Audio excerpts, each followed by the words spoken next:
So my name is Laura Otieno. I am a multimedia journalist, as they mentioned. I work for Royal Media Services. The flagship inajulikana na watu wengi ni Citizen TV. So yeah, that's where I work. I'm based in Kisumu.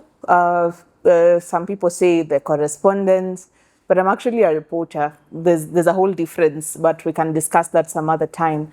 So I'm here to talk about the niche of like how you identify your niche.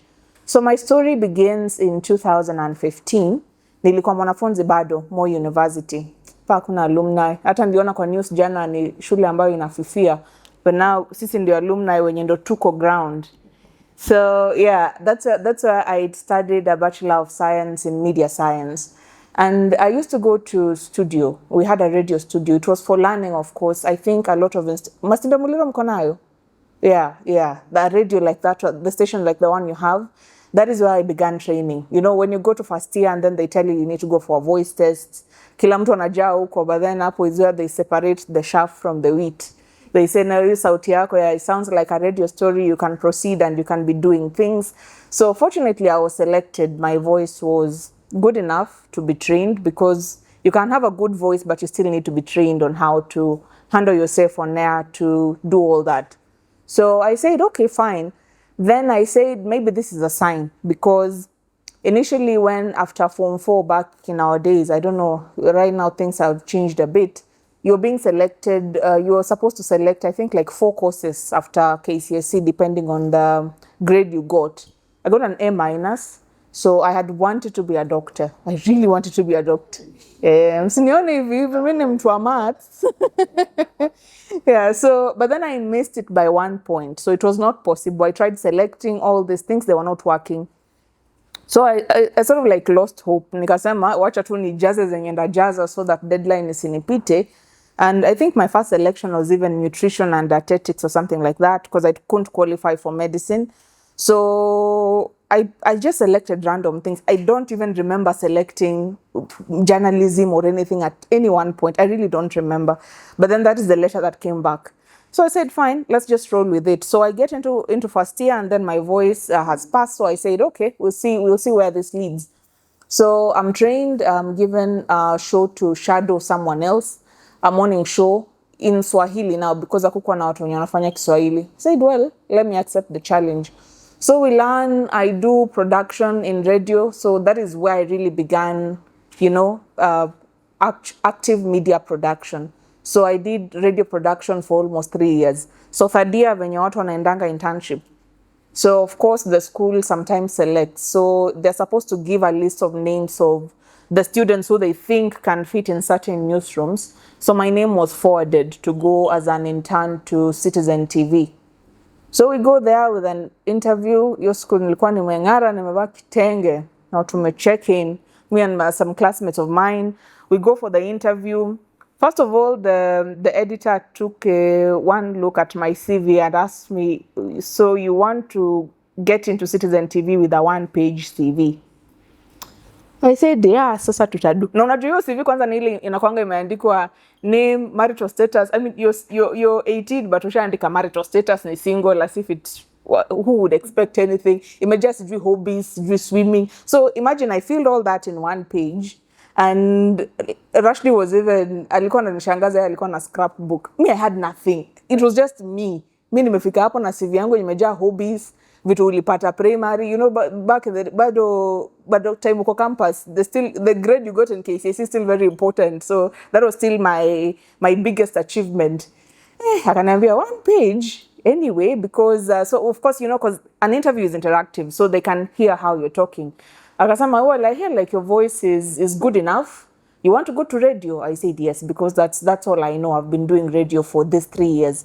He said, no, let me then throw you to TV, because you've done radio, so come here and learn about TV. Then, because it's all about learning, you're just here to learn. I said, fine, we'll see how it works. If you give me TV, sitakata. So of course you normally go back home, because some media houses, even internship, you still interview and not everybody goes through. They only pick select people. So I think only 3 of us made it. Then I went into the newsroom. When you get in there, a lot, I mean, I don't know if some of you have already gone for internship, but unafanyanga kila kitu. You'll do all sort of stories. leo utapewa crime, kesho utafanya sijui nini. There's just everything. So I used to do I used to script a lot actually. So they said, okay, you can also write really well. So we'll give you features to write. So I used to write features on anything. Sometimes due to Turkana nini may happen. So the correspondent sent the footage and then you're supposed to write. So I also wrote really well. So I was the only intern who was doing prime news. Back 2015 that was. So nikamaliza my 3 months. I went back to school. After now fourth year, that was 2016 ndio nilimaliza December.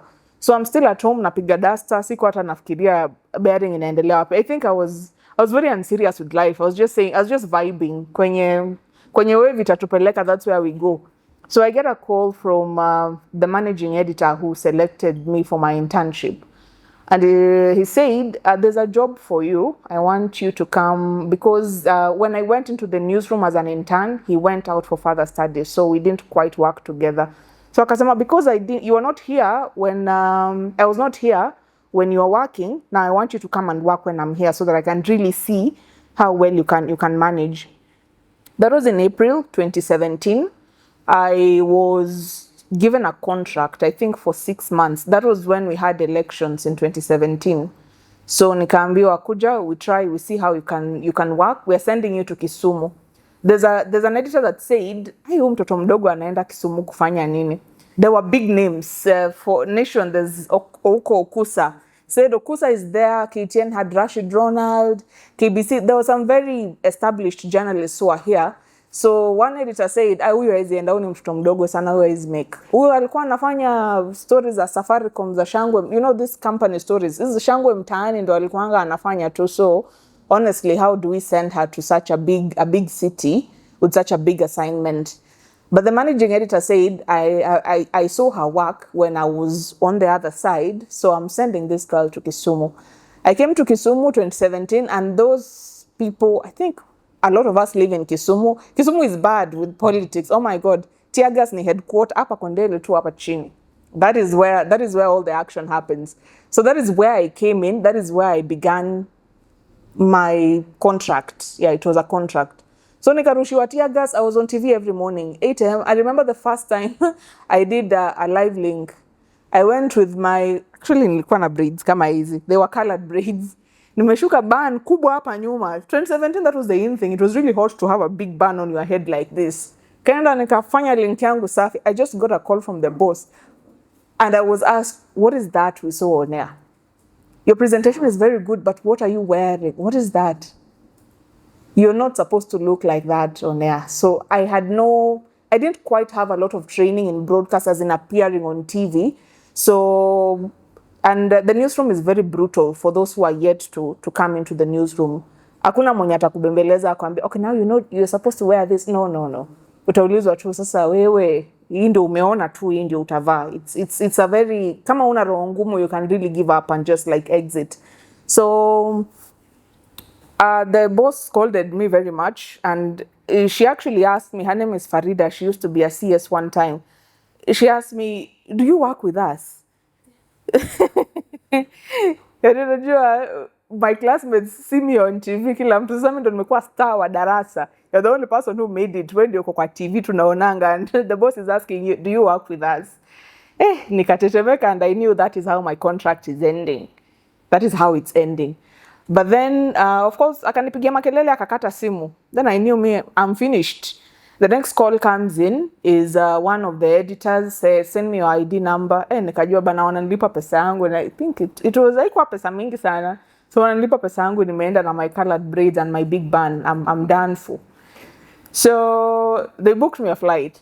That was the first time I was setting foot in an aeroplane now. And I went to Nairobi for wardrobe. Under contract. Sikukuwa employee like the other people. I went and had a whole wardrobe revamp. My hair was taken down, ikachukuliwa huko, tukazunguka Garden City, sijui wapi. I came back with like 3 suitcases of clothes. Because the boss said, she's really good, but she just doesn't know how to dress. So you're just going to have to help her with that. Pesa wali spend na mimi na wardrobe was, I think, like 4 times what I was supposed to be paid. So That's this. I'm sharing this story so that you understand how you can position yourself and opportunities just come your way. Zinakuja tu zitakutafuta mwenyewe. So my wardrobe was done. We did the elections 2017. Things went. So my contract is done, and I'm supposed to exit. So I just did an email kusema asante for the opportunity. If anything else comes up, just consider me. I sent that email to HR. An hour later, a call comes in, and I'm told you'll get something in the office tomorrow. Now a job offer came, an offer letter for employment. Mi hata sija graduate, bado hata sijuangi kusoma hizo vitu, hata sina lawyer mwenye atanisaidia ku understand what was happening. So I signed it. I was employed before I even graduated. By the time we were graduating now in 2017, I was graduating with a job, but still based in Kisumu. Now I was not now a correspondent, I was a reporter now based in Kisumu. So we moved like that, elections ikaisha. So I came in with report elections, and I had really specialized in report tear gas, very volatile environments za kukimbia. There's a lot of action happening. That is why I was thriving. But sasa election imeisha, stories are needed. What will Laura do na hakuna tear gas jamani? And every morning you're supposed to have a docket for what you're doing that day. I don't have anything to share. So I said, the lowest hanging fruit, this is a bad thing to say, but there was a lot of HIV around Nyanza, around Kisumu. I said, let me hang on HIV. I hang there kama ndapata tu story hapo. So I started reporting on HIV, shortage of condoms, just those two kawaida stories, unaenda hosi, unafanya hii, small things like that. And I said, maybe let me try and establish myself as a health journalist, because now I was fully in broadcasts. Let me try do health reporting. I see if I can make a name for myself there. Hey, and it was not easy, because first of all, Kisumu, and we were just having that discussion, there aren't many opportunities like that to grow your craft, people that would train you and do things like that. Hazikukua. So nikasema wacha tu nipambane nayo. So I did a few stories here and there, and then there was a call by an organization called International Women's Media Foundation. It's based in the US. It was looking for journalists to report on the issues of vaccines.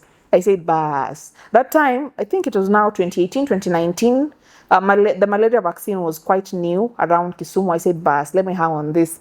So I pitched a story about the malaria vaccine in Kisumu, and it was selected. So for that fellowship, I think I was the only African in a pool of like eight journalists from across the world. So you go through this training, and then they give you money to report on this story. And I said, bas, hapa ndio iko kwenye kuna dola. Now me, I'm a health journalist. So I specialized, I became a health journalist, and then squeeze tena nikarudi nikaanza kuonaona kama huko hakuna opportunities. I jumped again. I saw the lake is here, Lake Victoria is here. Let me become a climate and environment reporter. So that was around 2019, 2020.